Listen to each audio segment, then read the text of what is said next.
पटना से मेरे सहयोगी सुजीत झा इस वक्त तमाम जानकारी के साथ जुड़ रहे हैं। सुजीत, देखिए, आज 3 अहम बैठकें हैं। क्या इन बैठकों से स्थिति स्पष्ट हो जाएगी या फिर अभी वक्त लगेगा?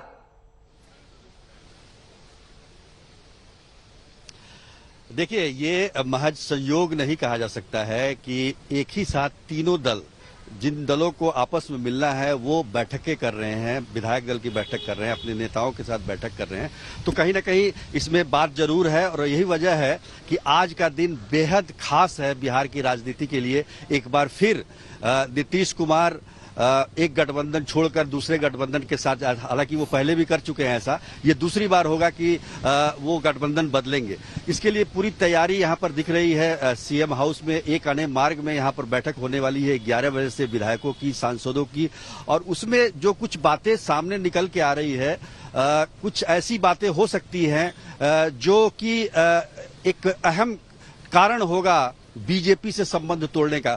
मुझे लगता है कि कुछ जो विधायक हैं जेडीयू के, उनसे संपर्क करने की कोशिश की गई थी बीजेपी की तरफ से या आरसीपी के थ्रू, तो वो मामला सामने आएगा और इस आधार पर मुझे लगता है कि ये निर्णय लिया जाएगा। हालांकि रात भर बीजेपी की तरफ से भी ये कोशिश जारी रही कि किसी प्रकार से मुख्यमंत्री नीतीश कुमार को मना लिया जाए, लेकिन अभी तक ऐसा कोई संकेत मिल नहीं रहा है कि नीतीश कुमार मान गए हों। दूसरी तरफ यह है कि उनके अगर स्वभाव की बात करें नीतीश कुमार की, तो वो काफी जिद्दी स्वभाव के हैं। एक बार जो ठान लेते हैं उसके बाद वो करना मुश्किल होता है।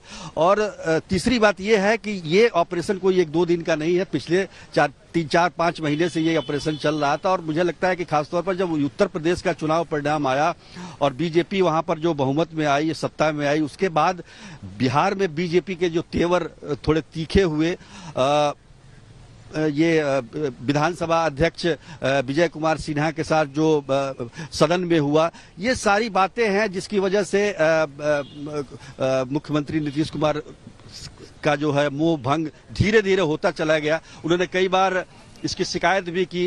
पहले भूपेंद्र यादव यहाँ के प्रभारी हुआ करते थे, उसके बाद उनकी जगह पर धर्मेंद्र प्रधान आए। धर्मेंद्र प्रधान से 2 बार उनकी मुलाकात हुई, उन्होंने अपनी बातें रखी, लेकिन केंद्र जो है बीजेपी का नेतृत्व उस पर ध्यान उसने नहीं दिया, जिसका नतीजा ये है कि आज स्थिति ये आ गई है कि अब यहाँ एनडीए की सरकार ना होकर अब महागठबंधन की सरकार हो। बाकी सब कुछ तो वही होगा, केवल मंत्री बदल जाएंगे। जो बीजेपी के मंत्री हैं वो आरजेडी के मंत्री हो जाएंगे। स्थिति मुख्यमंत्री तो नीतीश कुमार ही रहेंगे। तो ये जो बीजेपी की तरफ से एक हम कह सकते हैं कि ओवरलैप करने की कोशिश की गई थी नीतीश कुमार को, वो नीतीश कुमार को बर्दाश्त नहीं है, क्योंकि अन्य दूसरे प्रदेश के जो नेता हैं उनसे बिल्कुल भिन्न मिजाज के हैं मुख्यमंत्री नीतीश कुमार, और इन सब चीजों को बर्दाश्त करते नहीं है। और भगवान का ये भी देखिए आपकी उनकी स्थिति ऐसी रहती है। पिछले 2 बार से तो हम देख रहे हैं, 2015 हो या 2020 का चुनाव हो,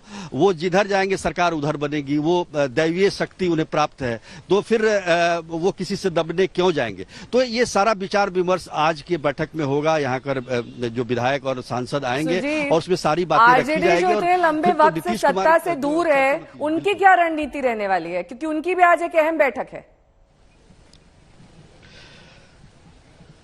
देखिए, ये सत्ता आप देखिएगा पिछले कई महीनों से आरजेडी पूरी तरह से जेडीयू पर हमलावर नहीं है, नीतीश कुमार पर हमलावर नहीं है। उनका हमला होता है बीजेपी पर। तो कहीं ना कहीं एक उनके मन में है कि हमारी समान विचारधारा है। अब देखिए, जातीय जनगणना का जहां तक सवाल है, जातीय जनगणना दोनों पार्टियां चाहती हैं। बीजेपी को भी मजबूरी में स्वीकार करना पड़ा, बीजेपी के मिजाज में ये नहीं है। तो कई ऐसे मुद्दे हैं जिसमें विचारधारा उनकी आपस में मिलती है। हाँ, ये बात हो सकता है कि जो सरकार में जो भागीदारी है उसमें हक के लिए लड़ाई हो सकती है, हक की बात हो सकती है। अब जैसे कि खबरें आ रही है कि भाई हमको गृह मंत्रालय मिले, उप मुख्यमंत्री के साथ गृह मंत्रालय भी मिले। आरजेडी ये भी कह रही है कि हमें विधानसभा अध्यक्ष भी हमारे पार्टी का होना चाहिए। तो ये तमाम बातें हो रही है और कई दौर की बातचीत इनकी हो चुकी है पहले भी।